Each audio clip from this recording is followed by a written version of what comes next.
there's some tattoo comparisons that we needed to do.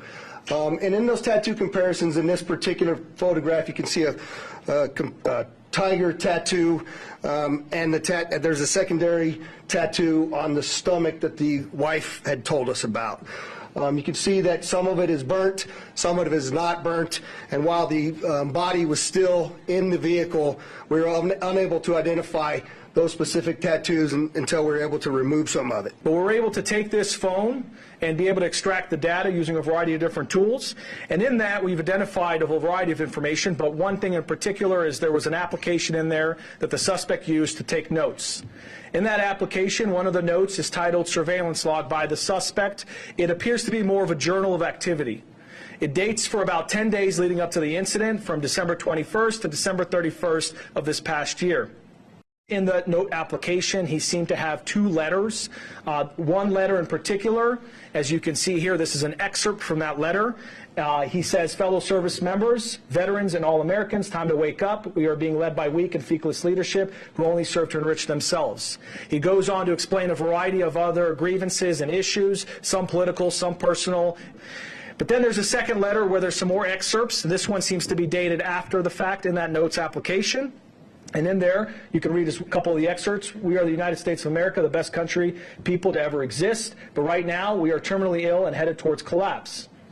This was not a terrorist attack. It was a wake-up call. Americans only pay attention to spectacles and violence. What better way to get my point across than a stunt with fireworks and explosives? Why did I personally do it now? I need to cleanse my mind of the brothers I've lost and relieve myself of the burden of the lives I took. He does offer additional information that is varying on the spectrum in terms of political grievances, issues about the conflicts elsewhere, not here, domestic issues, societal issues, a variety of other things, including personal challenges as well. As you'll see here in this video here at one of the charging stations, is just one example. You'll see our suspect here. He'll exit the vehicle. He'll walk around the vehicle at different times. At one point, you're going to see that he opens the door of the vehicle, he retrieves a coat, he puts that coat on, and you're going to see that at different parts to include the photo that the sheriff talked about just a few minutes ago.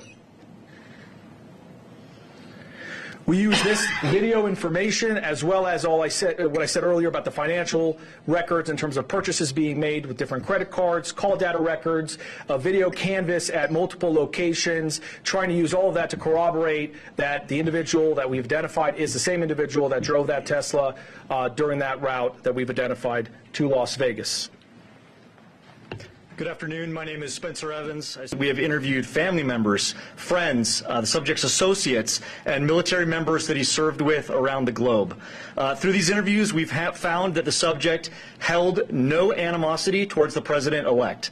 Yeah, so in terms of the so-called manifesto that's circulating online, we have strong evidence to suggest that it was the subject that wrote it, but we haven't conclusively proven that yet. And that evidence relates to other evidence that we're finding that we're able to compare that lead us to believe it was in fact him who sent it.